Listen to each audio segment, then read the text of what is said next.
മിശിഹായിൽ ഏറ്റവും സ്നേഹം നിറഞ്ഞവരെ, ഇന്ന് തിരുസഭ മാതാവ് പെന്തക്കോസ്ത് തിരുനാൾ ആഘോഷിക്കുകയാണ്. പരിശുദ്ധാത്മാവിന്റെ ദാനങ്ങളാലും വരങ്ങളാലും നിങ്ങൾ എല്ലാവരും നിറയട്ടെ എന്ന് ആത്മാർത്ഥമായി പ്രാർത്ഥിക്കുകയാണ്. തിരുസഭ മാതാവ് നമ്മുടെ വിചിന്തനത്തിനായി നൽകിയിരിക്കുന്നത് യോഹന്നാന്റെ സുവിശേഷം 16-ാം അധ്യായം 5 മുതൽ 15 വരെയുള്ള തിരുവചന ഭാഗമാണ്. 16-ാം അധ്യായം 12-13 വാക്യങ്ങളിൽ നാം ഇങ്ങനെ വായിക്കുകയാണ്. ഈശോ ശിഷ്യന്മാരോട് പറയുകയാണ്, ഇനിയും വളരെ കാര്യങ്ങൾ എനിക്ക് നിങ്ങളോട് പറയാനുണ്ട്, എന്നാൽ അവ നിങ്ങൾക്ക് ഇപ്പോൾ ഉൾക്കൊള്ളുവാൻ സാധിക്കുകയില്ല. സത്യാത്മാവ് വരുമ്പോൾ നിങ്ങളെ സത്യത്തിന്റെ പൂർണ്ണതയിലേക്ക്. സ്നേഹമുള്ളവരെ, ശിഷ്യന്മാരുടെ ജീവിതം തന്നെയാണ് ഈ വചനത്തിനുള്ള ഏറ്റവും വലിയ സാക്ഷി. യേശുവിന്റെ മരണത്തിന് ശേഷം നിരാശയിലും ഭയത്തിലും കഴിഞ്ഞ ശിഷ്യന്മാർ പരിശുദ്ധാത്മാവിന്റെ വരവോടുകൂടി ശക്തരാവുകയാണ്. തുടർന്ന് അവർ യേശുവിനെ സാക്ഷ്യം വഹിച്ചുകൊണ്ട് യേശുവിന് വേണ്ടി സ്വന്തം ജീവിതം ബലികഴിക്കുവാൻ പോലും തയ്യാറായി വരികയാണ് ചെയ്തത്. പ്രിയമുള്ളവരെ, നാം എല്ലാവരും പരിശുദ്ധാത്മാവിനെ സ്വീകരിച്ചവരാണ്.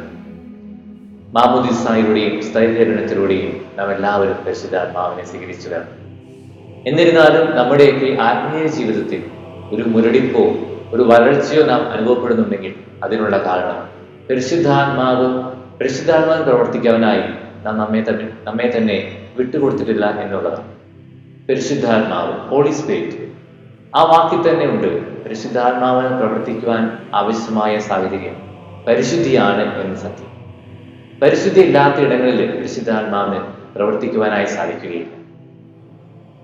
വിശുദ്ധ പൗലോസ്ലീഹ കൊരിന്ത്യർക്കെഴുതിയ ലേഖനം 6-ാം അധ്യായത്തിൽ നാം ഇങ്ങനെ വായിക്കുകയാണ്, പരിശുദ്ധാത്മാവിന്റെ ആലയങ്ങളാണ് നിങ്ങൾ ശരീരമെന്ന് നിങ്ങൾ അറിയുന്നില്ല.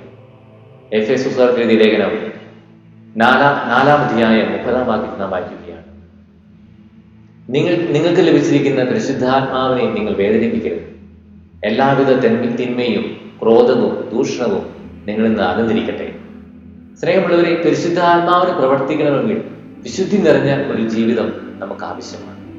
നമ്മുടെ പഞ്ചേന്ദ്രിയങ്ങളെയും നമ്മുടെ ഹൃദയത്തെ ബാധിച്ചിരിക്കുന്ന എല്ലാ തിന്മകളെയും നമുക്ക് മാറ്റി നിർത്താം. നല്ലൊരു കുമ്പസാരത്തിലൂടെ നമുക്ക് നഷ്ടപ്പെട്ട വരപ്രസാദം നമുക്ക് വീണ്ടെടുക്കാം. വിശുദ്ധ കുർബാന സ്വീകരണത്തിലൂടെയും ദൈവവചന പാരായണത്തിലൂടെയും നന്മ നിറഞ്ഞ ജീവിതത്തിലൂടെയും നമുക്ക് കൂടുതൽ വിശുദ്ധരാകാം. അങ്ങനെ പരിശുദ്ധാത്മാവിന് പ്രവർത്തിക്കുവാനായി നമുക്ക് നമ്മെ തന്നെ ഒരുക്കാം. അങ്ങനെ വരുമ്പോൾ ശിഷ്യന്മാർക്ക് സംഭവിച്ചതുപോലെ ഒരു പെന്തക്കോസ്ത് നമ്മുടെ ജീവിതത്തിലും സംഭവിക്കും. പുതിയൊരു ഉണർവ് നമുക്കും ലഭിക്കും. ക്രിസ്തുവിന്റെ യഥാർത്ഥ ശിഷ്യരായി നമ്മളും മാറും. ഈ പെന്തക്കോസ്ത് തിരുനാളിൽ നമുക്ക് അതിനുവേണ്ടി അധ്വാനിക്കുകയും പ്രാർത്ഥിക്കുകയും ചെയ്യാം. സ്നേഹമുള്ളവരെ, ഇതോട് ചേർത്ത് ചെറിയൊരു മറ്റൊരു സന്ദേശം കൂടി ഇന്നത്തെ സുവിശേഷം നമുക്ക് തരുന്നുണ്ട്. 16-ാം അധ്യായം 7-ാം വാക്യത്തിൽ നാം വായിക്കുകയാണ്. ഈശോ പറയുകയാണ്, ഞാൻ പോകുന്നത് നിങ്ങളുടെ നന്മയ്ക്ക് വേണ്ടിയാണ്. ഞാൻ പോകുന്നില്ലെങ്കിൽ സഹായകൻ നിങ്ങളുടെ അടുത്തേക്ക് വരികയില്ല. യേശു താൻ സ്നേഹിച്ചിരുന്ന തന്റെ മാതാവിനെയും ശിഷ്യന്മാരെയും ഈ ലോകത്തെയും വിട്ട് പോയത് പരിശുദ്ധാത്മാവ് അവരിലേക്ക് വരുവാൻ വേണ്ടിയാണ്. തന്റെ സാന്നിധ്യത്തെക്കാൾ പരിശുദ്ധാത്മാവിന്റെ സഹായമാണ് ഇനി ശിഷ്യന്മാർക്ക് ആവശ്യമെന്ന് മനസ്സിലാക്കിക്കൊണ്ട് യേശു സ്വയം മാറിക്കൊടുക്കുകയാണ്. സ്നേഹമുള്ളവരെ, ഇതൊരു തലമുറ മാറ്റം എന്ന് വേണമെങ്കിൽ നമുക്ക് പറയാം. എല്ലായിടത്തും ഈ തലമുറ മാറ്റം ആവശ്യമാണ്. കുടുംബത്തിലും നമ്മുടെ സന്യാസ സമൂഹങ്ങളിലും രാഷ്ട്രീയത്തിലും സ്പോർട്സിലും എല്ലായിടത്തും ഈ ഒരു തലമുറ മാറ്റം ആവശ്യമാണ്. ഈ തലമുറ മാറ്റം വലിയ വളർച്ചയ്ക്കും അത്ഭുതത്തിനും കാരണമാകുമെന്ന് പെന്തക്കോസ്ത് നമ്മെ പഠിപ്പിക്കുകയാണ്. തലമുറ മാറ്റം സംഭവിക്കാത്തത് മൂലം വളർച്ച മുരടിച്ച സന്യാസ സമൂഹങ്ങളും കുടുംബങ്ങളും സ്ഥാപനങ്ങളും സംഘടനകളും നമ്മുടെ ചുറ്റുമുണ്ട്. സ്നേഹമുള്ളവർ, ഈ പെന്തക്കോസ്ത് തിരുനാൾ ഈ ഒരു തലമുറ മാറ്റത്തിനുമുള്ള വേദിയായി മാറട്ടെ. ഒരുപക്ഷെ നാം മാറി നിന്ന് കഴിഞ്ഞാൽ അവിടെ ഒരു പെന്തക്കോസ്ത് സംഭവിക്കുമെങ്കിൽ ഏറ്റവും സന്തോഷത്തോടെ യേശുനാഥനെ പോലെ നമുക്ക് മാറി നിൽക്കാം.